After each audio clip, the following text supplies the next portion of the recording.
Je suis ravie de vous retrouver, chers téléspectateurs, pour ce numéro d'entretien. Nous vous ferons découvrir aujourd'hui l'ONG internationale des Canadiens d'Afrique dénommée AICA International. Monsieur Eric Akpemelo, bonjour. Bonjour, bonjour. Le président de l'AICA International. C'est bien ça.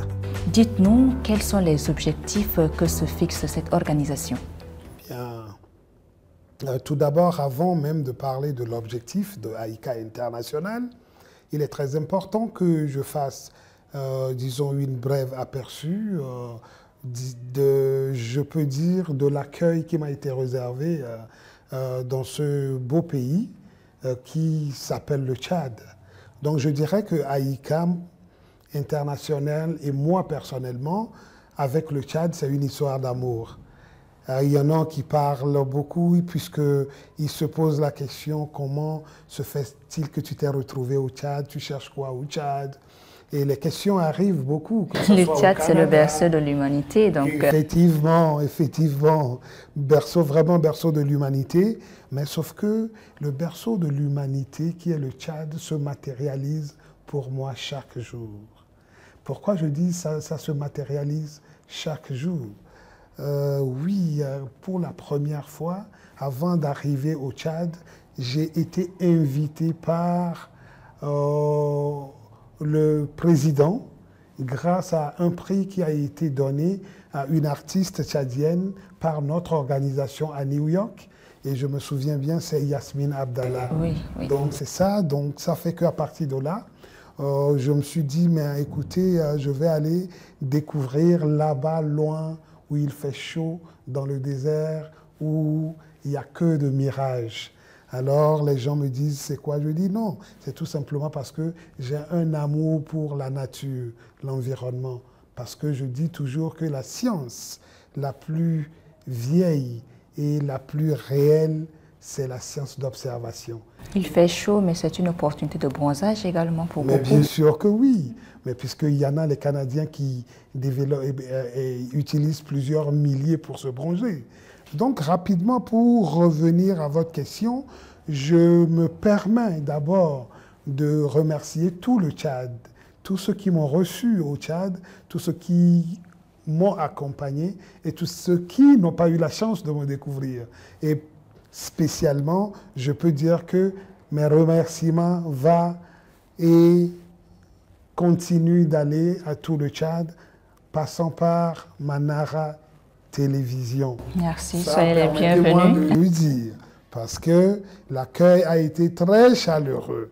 Je peux vous confirmer que rapidement par le PCA, M. Hassan, le directeur exécutif aussi, un monsieur très cultivé, on peut voyager un peu de tout, et qui commençait rapidement à me souffler quelques mots dans ma langue natale. Je lui ai dit, oh, stop, tu es tchadien ou tu es togolais ou naturalisé Togo et tout. Donc, connaître quelques-unes des langues. Effectivement. Justement. Donc, je remercie tout ce monde-là, sans oublier une équipe dynamique. Parce que j'ai eu la chance de les croiser dans les couloirs 1, 2, 3 fois.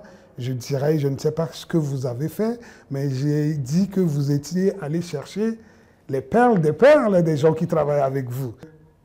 Ici, à Manara TV, je suis dans ma maison. Est-ce que je suis dans ma maison? Vous êtes dans votre maison.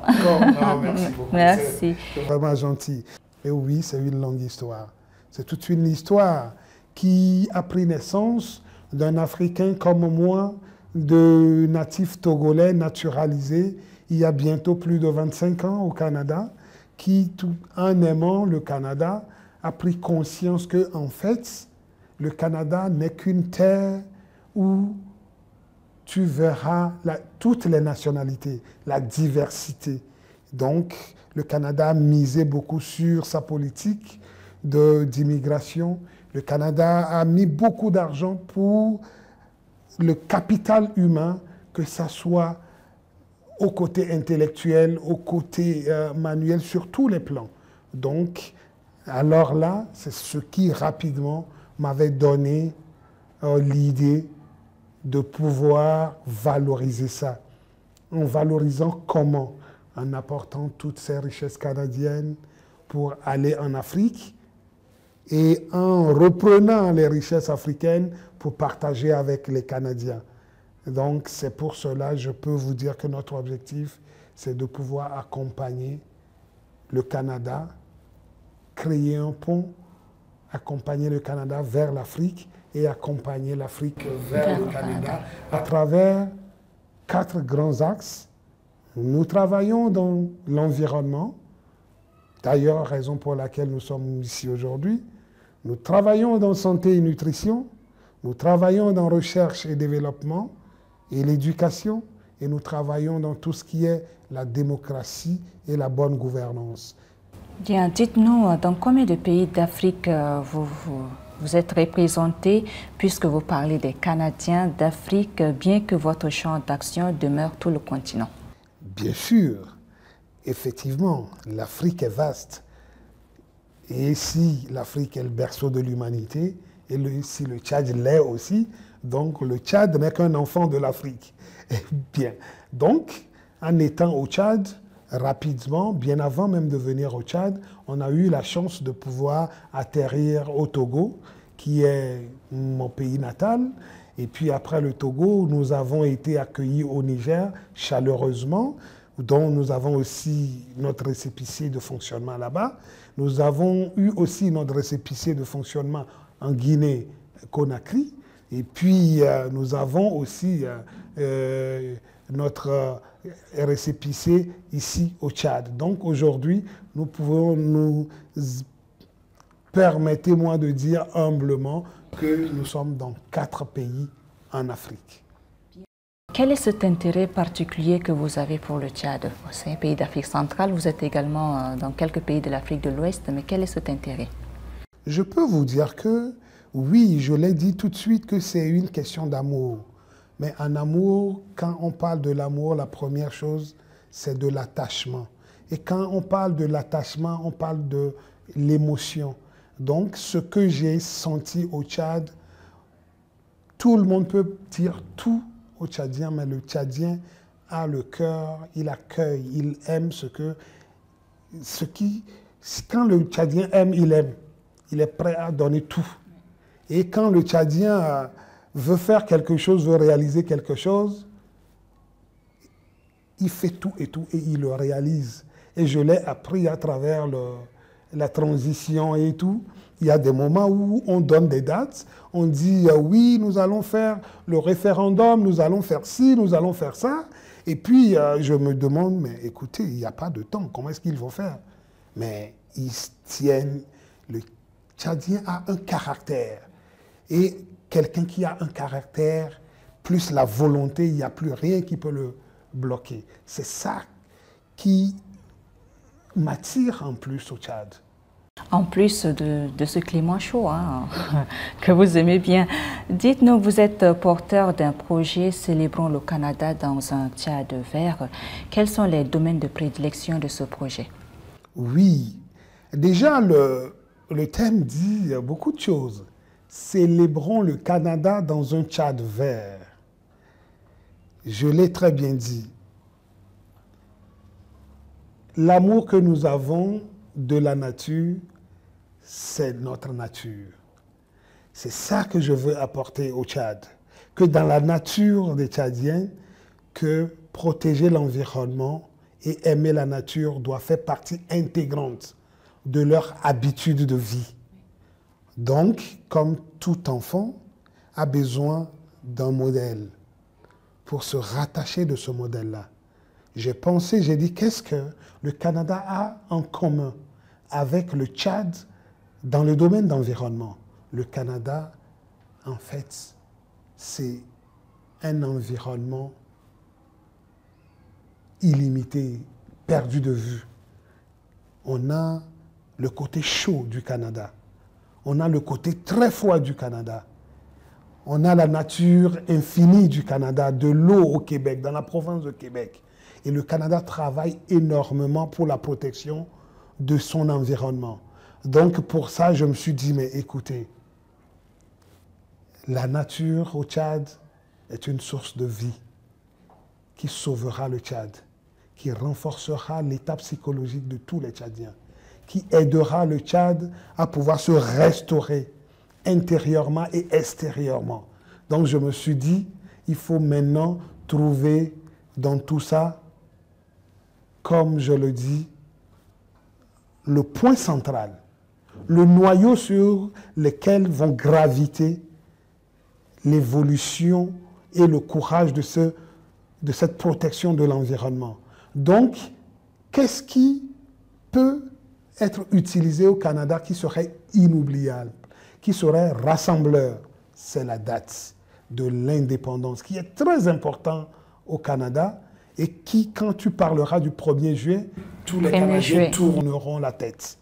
Donc, pourquoi ne pas faire de cette date-là notre cheval de bataille pour aller reboiser, renforcer la protection de l'environnement ici au Tchad?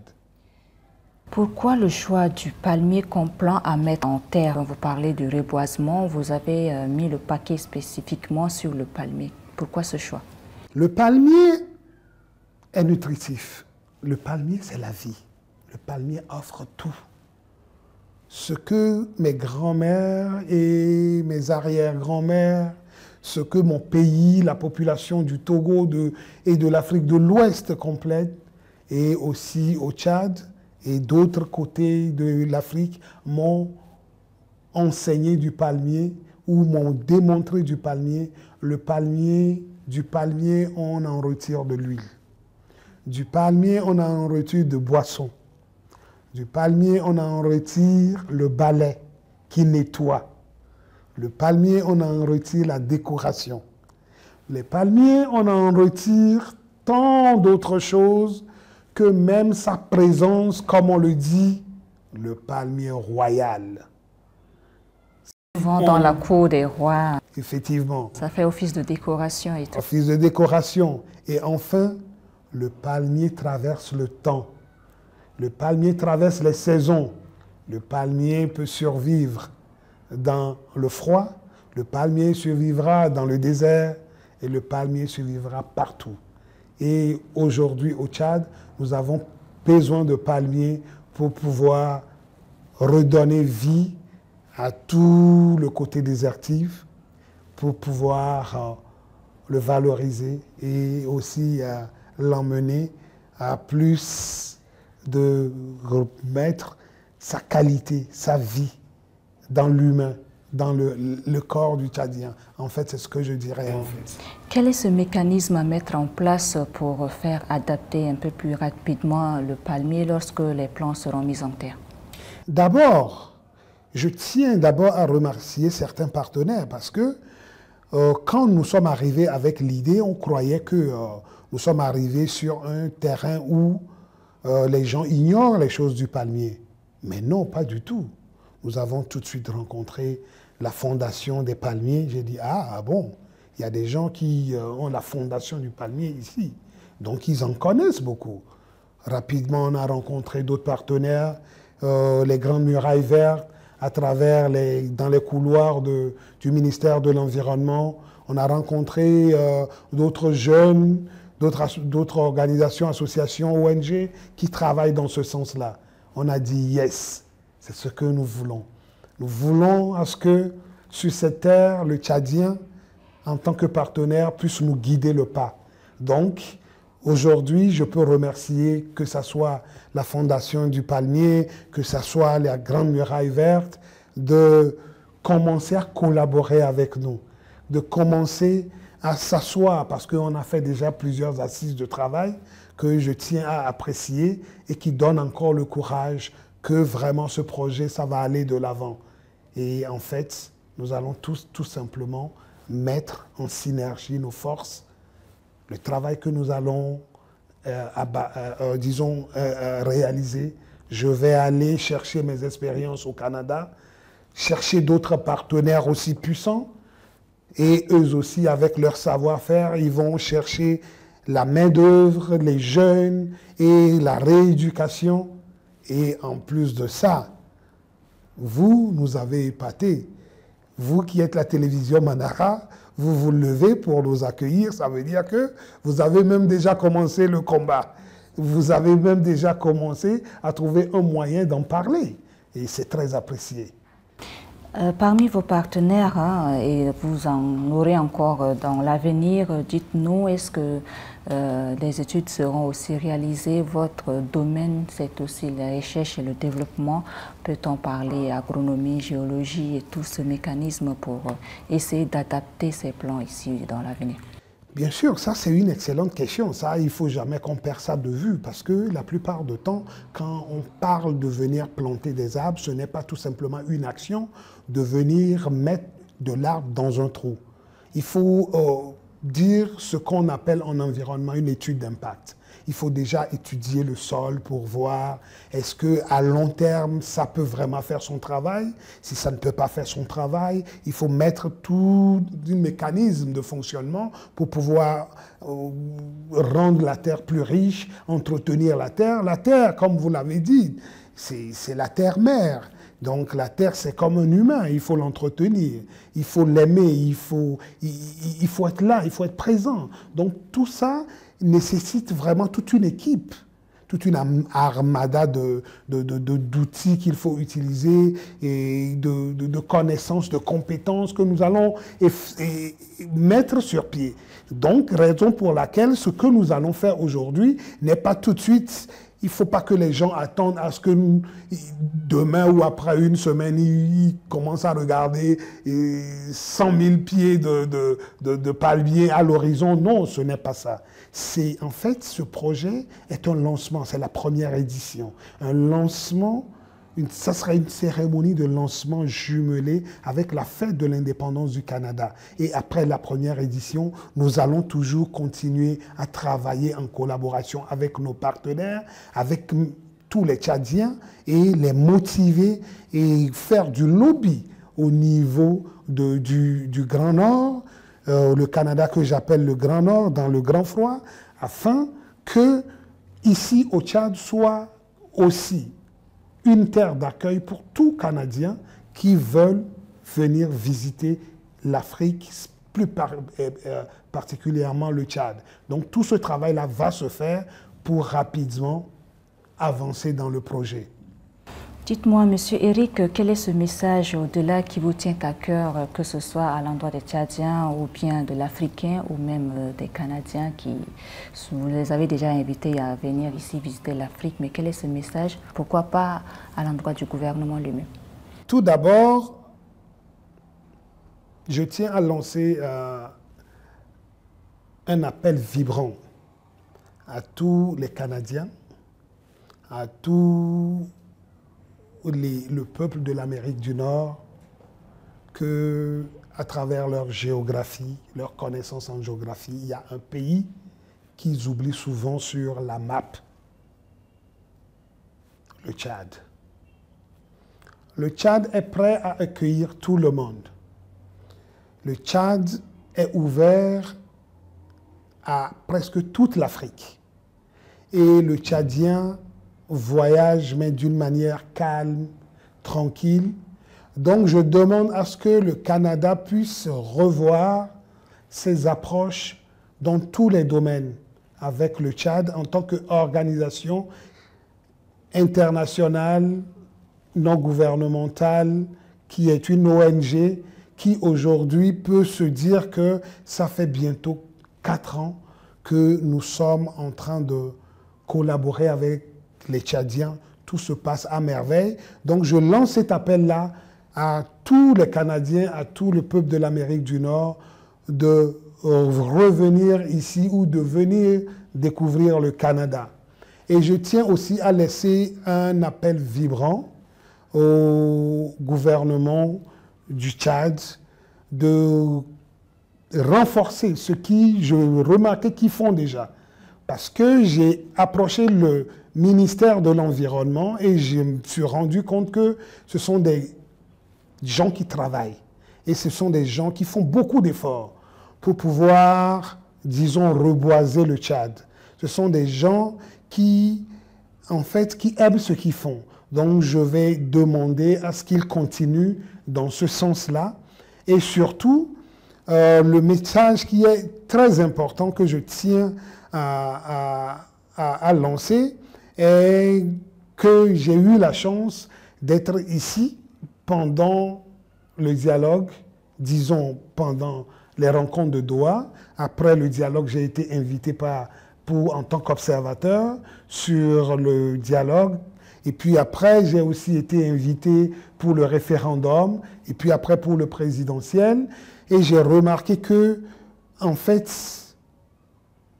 le Tchad a décidé de jumeler ses efforts pour aller faire ce qu'on appelle la réconciliation. Donc je demande à ce que le Tchad puisse continuer dans ce sens-là. Et surtout, je ne veux pas faire la politique, mais je suis obligé de parler de notre président parce que pas que j'ai appris, on me l'avait dit, et quand je suis arrivé au Tchad, j'ai remarqué que c'est un monsieur qui est jeune.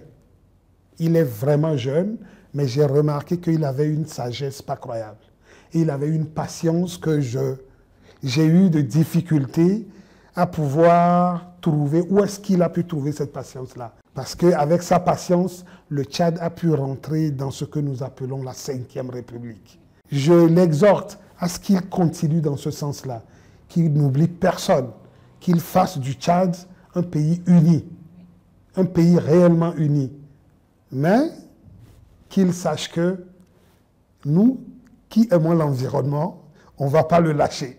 Justement, vous n'allez pas le lâcher parce que même dans le programme politique du président, il y a l'aspect déjà de la protection de l'environnement. De l'environnement qui est dans son programme, je crois. Hein? Et vous, les partenaires, puisque vous avez aussi cet intérêt pour protéger l'environnement, on espère que voilà, d'ici les prochaines décennies, le climat plus chaud du Tchad ne sera plus comme vous en parlez toujours comme référence. Nous arrivons au terme de notre entretien. Merci à vous, M. Eric Abemelo, de nous avoir édifié sur le concept de célébrons le Canada dans un Tchad vert. Et il y a quelque chose qui est très important que les téléspectateurs doivent savoir. N'oubliez pas, c'est une cérémonie qui doit se dérouler le 1er juillet. Vous êtes invités massivement pour acheter vos palmiers. Contribuez, aidez-nous, accompagnez-nous à avancer. Vous êtes les Tchadiens, nous sommes des amis du Tchad, nous sommes là. On est venus dans votre maison, montrez-nous où poser le pas. Les palmiers achetés, hein, ils auront également des récompenses, je crois. Oui, il y a bien sûr des récompenses puisque nous prévoyons offrir des... D'abord, il va y avoir un livre d'or que quand vous achetez les palmiers, en fait, c'est une technique pour attirer tout le monde, rassembler tout le monde à contribuer à ce projet-là, bien que nous allons aller chercher des partenaires. Donc, ça fait que pour avoir accès à la cérémonie, il faut acheter des palmiers. Et puis, un palmier coûte 5 000 $, puisque avant, on l'avait mis à 10 000 $. Je dis 5 000 francs CFA. 5 000 francs CFA. Voilà. Et avant, nous avons mis à 10 000, mais on s'est dit non, il faut faire à ce que monsieur tout le monde. Donc, bientôt, les correspondantes vont aller à tous les ministères, peu importe où vous êtes. Vous êtes tchadien, vous n'êtes pas tchadien, vous êtes des amis de Tchad. Levez-vous, sachez que on va tous travailler main dans la main pour redonner encore, reboiser le Tchad ensemble. Donc, rendez-vous le 1er juillet, qui est la fête de l'indépendance du Canada. Et la fête, je dirais, célébrons le Canada dans un Tchad vert. Donc, venez massivement pour nous soutenir. Je tiens aussi à remercier rapidement une ambassadrice, c'est Yasmine Abdallah depuis Paris, qui a décidé d'être ambassadrice pour le projet, pour pouvoir en parler sur les réseaux sociaux, motiver les gens et tout. Donc, je tiens à le remercier beaucoup. Bien, Monsieur Eric Abemelo, merci à vous d'être passé sur le plateau de Manara Radio-Télévision. Merci également à vous, chers téléspectateurs, d'avoir suivi ce moment entretien. Vous pouvez nous suivre également sur toutes nos plateformes sociales, YouTube, Facebook, Instagram, X. Et à bientôt pour un prochain numéro.